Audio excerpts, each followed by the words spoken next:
Hello everybody, my name is Brian Reed and I'm your instructor for English 123 here for this first section of the spring session that we have going on here. Obviously you can tell right now that things are going to be pretty laid back in this class. I'm in a t-shirt and I'm sitting at the dinner table right now.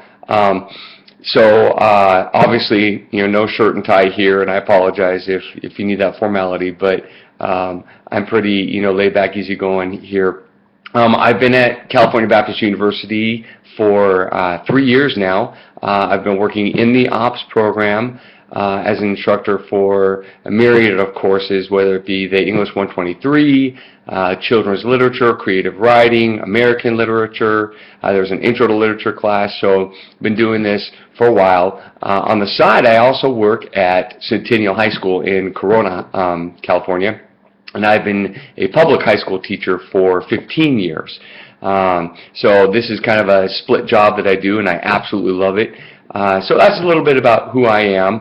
I also wanted to inform you, this is the first time I'm doing this online in a long time. Usually I do the face-to-face, but my wife is actually going back to CBU. She wants to get her credential and her master's and all that fun stuff, so I have asked if I could just go back to the online, fully online, and because of that, what I want to do is I want to have these weekly YouTube videos that basically break down each week.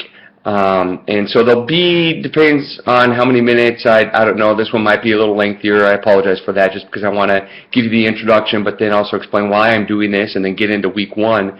But if you will follow these and watch these, I think that hopefully it will allow for you to not, I'm hoping, not be as stressed and overwhelmed. I do not want you to be stressed, and I do not want you to be overwhelmed with anything that's going on week to week. And in fact, that's my philosophy, and that's what I've been, how I've been teaching this course for the last 3 sessions at least, is let's look at this week to week, and I don't want us to look forward. I don't even want you to worry about and think about week 2, week 3, week 4, week 5, week 6, so on and so forth, unless I'm asking you to, because I know we get overwhelmed. Many of us, I know that we're taking other classes, I know that we have other jobs, and we have families, and we just have other things going on in our lives. So I'm just asking that we go 1 week at a time, and that's it. Again, I don't want us to get burdened and stressed.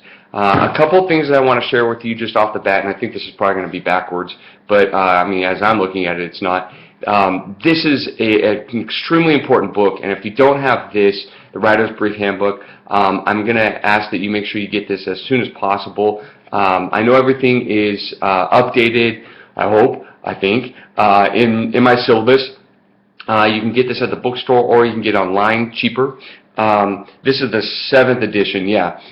Some people come in with the 6th edition, and for the most part, I don't think much has changed, but sometimes there are little things that APA, MLA, they add to these books, and so it's important that if you can have the 7th edition, I know it is the newest edition. There used to be the my comp lab that went along with this, but we're not working on that at all, so don't worry about that aspect. If you get a Writer's Brief Handbook that has that my comp lab or the MCL that is packaged with it, don't worry about that. But this is a great handbook, and we'll refer to this throughout the course as it breaks down research methods, APA, MLA, how to format things, how to document things. So hang on to this. This is going to be a great little handbook for classes above and beyond just this one. If you haven't used it already, I still use it myself. It's a great book. The other book that we will refer to, and maybe some of you had this in the previous class, is the St. Martin's Guide to Writing. This is the 10th edition, I believe, again, yeah. Some of us came into class, or the last couple of sessions, with the 9th edition. That's perfectly fine. There's not a problem with that at all. There are some, all of the chapters are similar. It's just the pagination is different, actually. I believe that has been what is kind of the common thread in the last couple of courses where people have come in with the 9th edition.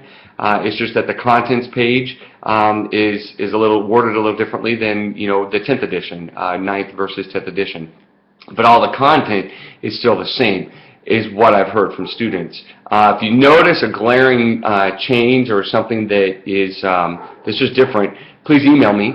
And again, my email is breid@calbaptist.edu, and let me know, because if we need to make sure that everybody's on the 10th edition, then or in the 10th edition, then we need to, I guess, be a little more straight and narrow with that.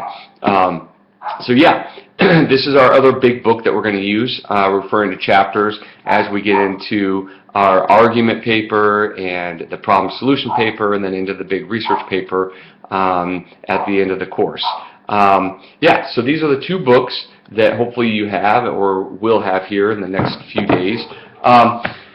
One thing that I wanted to go over quickly is I want you to be thinking about the profession you want to get into or that you are currently in, and be thinking about a field of study that is of interest to you, that you are passionate about, because I think that is absolutely exactly what's going to drive every paper you write in my class, or that you type, that you submit in my class. So I want you to be thinking about the stuff you're passionate about. For me, it's about education. It might be, there might be subsets of, this Common Core. We're going from standards into a new form of standards called the Common Core. How's that going to affect students? What does that look like? Has it been tested? These might be arguments, pieces, things that I want to research, that I might want to develop a paper, a 10 to 12 page paper on.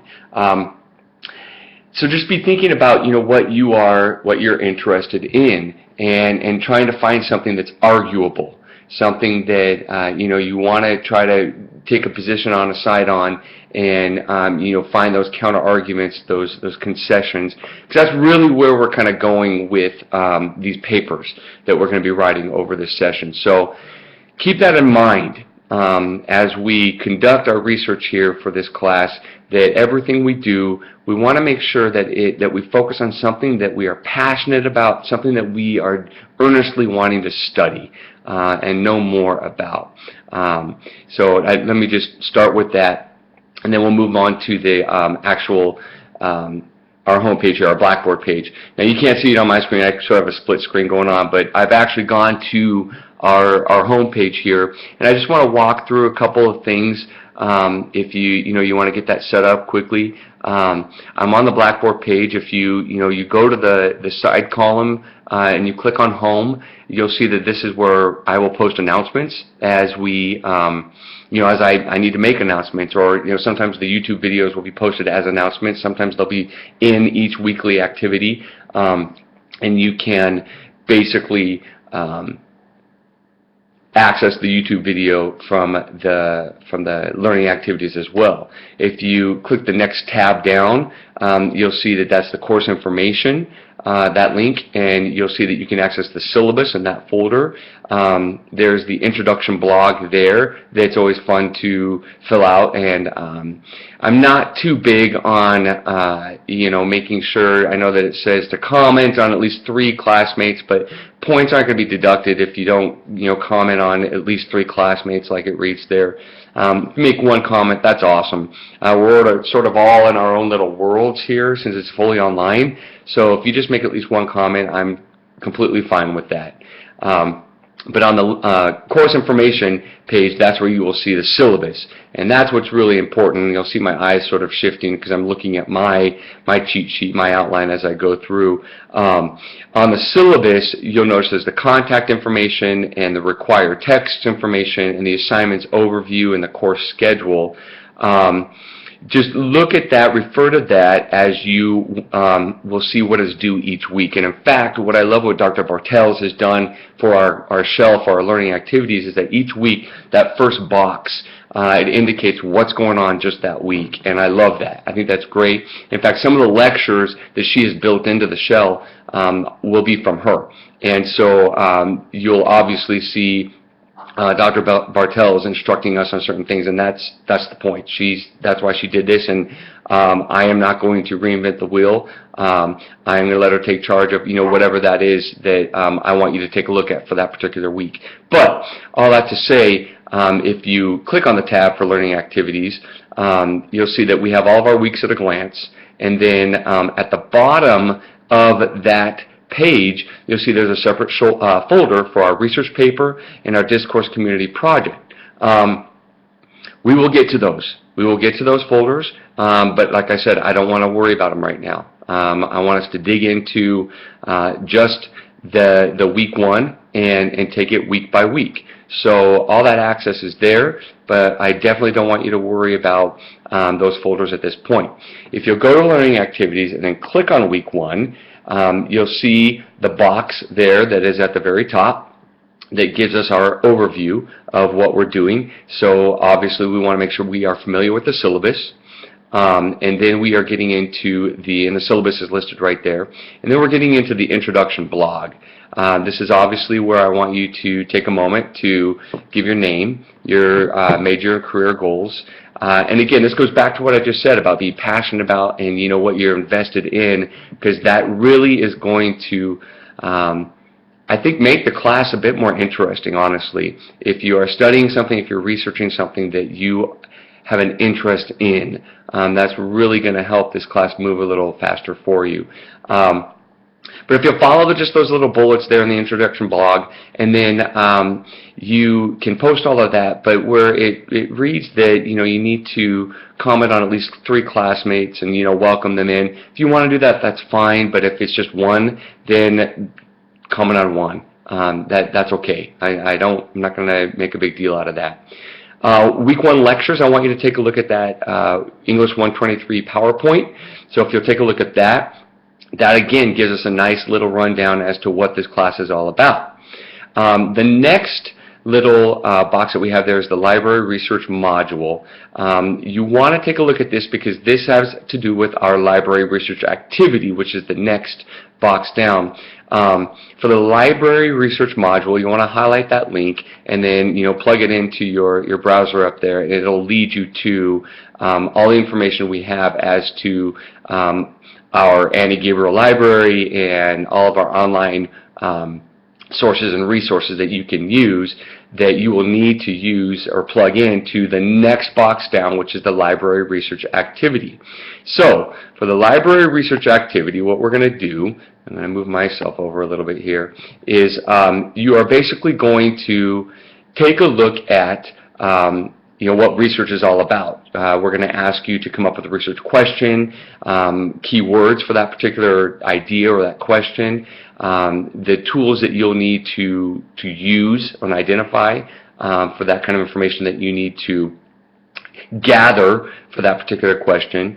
And as you work on the assignment, we want you to follow the instructions that are provided on that blue link that we have right there. That's the same link that's, I believe, in the previous box, but we just have it there again for you. And I think that's part of the blessing and the curse, is that we give you all the information and we repeat it again so much that it kind of looks like, like this is something new, when actually no. It's just the same information, it's just here again. However, you'll notice that in that same box, the very last paragraph for the library research activity, it reads that, note the tabs along the top of the page. There's a tab for each question of the assignment, where you will find detailed instructions and helpful background for completing the particular question, which is another way of Dr. Bartel is making this just even easier for us to access. So as you go along that site, the LibGuides, if you will, you'll see that the tabs actually correspond to the questions that are for that other blue link right there, which is the library assignment. So they just kind of go hand in hand. So if you have kind of like a split screen, you want to do that, then you can click on one tab for the website and then respond to the question for the assignment. All right, so easy enough. That is your research activity assignment. Again, be thinking about what you are passionate about, what is interesting you. an argument. Just be thinking in the back of your mind.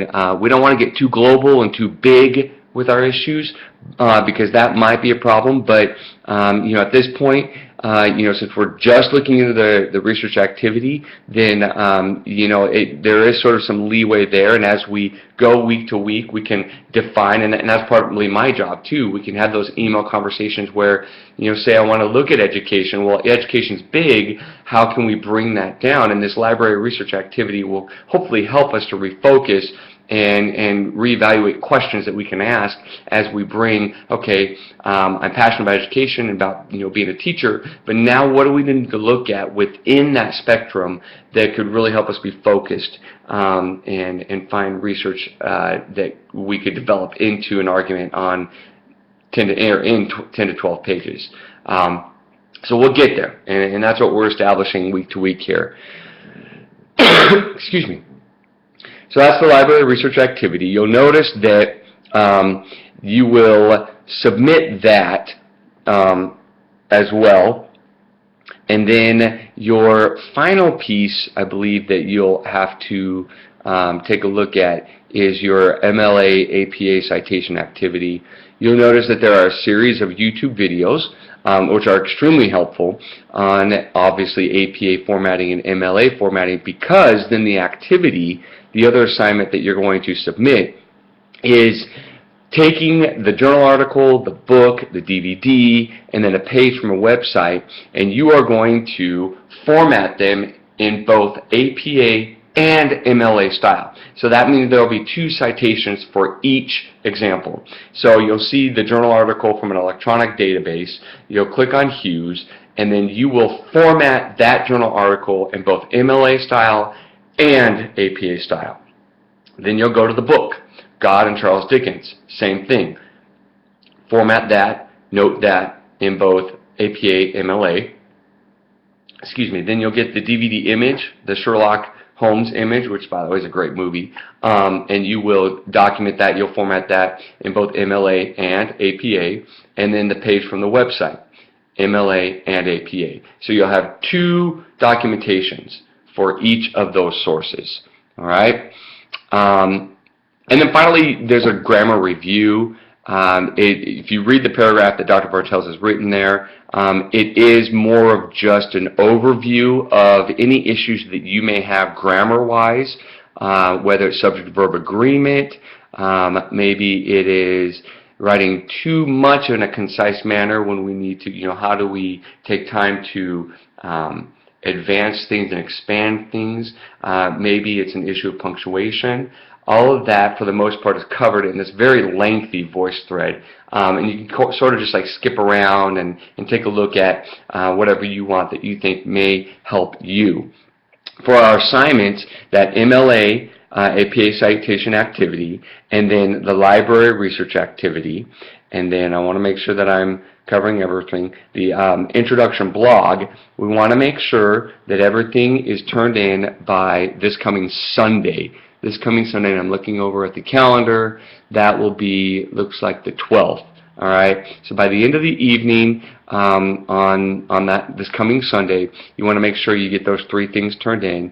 And again, if you go back to the overview at the top of our learning activities page for week 1, you'll see when everything is due. Week 1, day 7. And by everything, again, we're looking at the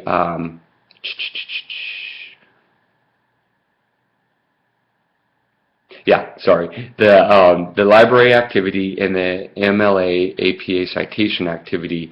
What's funny is I was just looking here, and we are reading some chapters out of the St. Martin's Guide, so make sure you take a look at the St. Martin's Guide. We're going to take a look at chapter 1 and chapter 24 and 25. So you want to take a look at those, because we are going to have some questions and some assignments coming up that have to do with the St. Martin's Guide. It just so happens that it looks like these are our 3 activities at this point. A note on the week's readings for 24 and 25, chapters 24 and 25. Chapter 24 is all about finding sources and finding authentic, researchable sources. And this will be good as we look forward to what are considered reliable sources. And then the same goes for 25.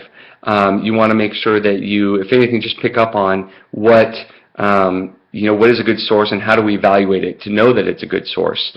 For the Writer's Brief Handbook, when you are looking through there, on pages 56 to 69, at least in this particular workbook, you'll see that there's great examples of argumentative essays and then business letters and resume, technical writing that you may have to get into as you pursue your career and whatever it is you're getting at or looking forward to. So you may want to obviously peruse that as you are looking at the Writer's Brief Handbook. And I noticed that the Writer's Brief Handbook for this is page 47 to 84, but I'm singling out 56 to 69 just because I think there's some great resources there. So make sure you have your reading done and you're taking a look at evaluating and finding sources as well this week.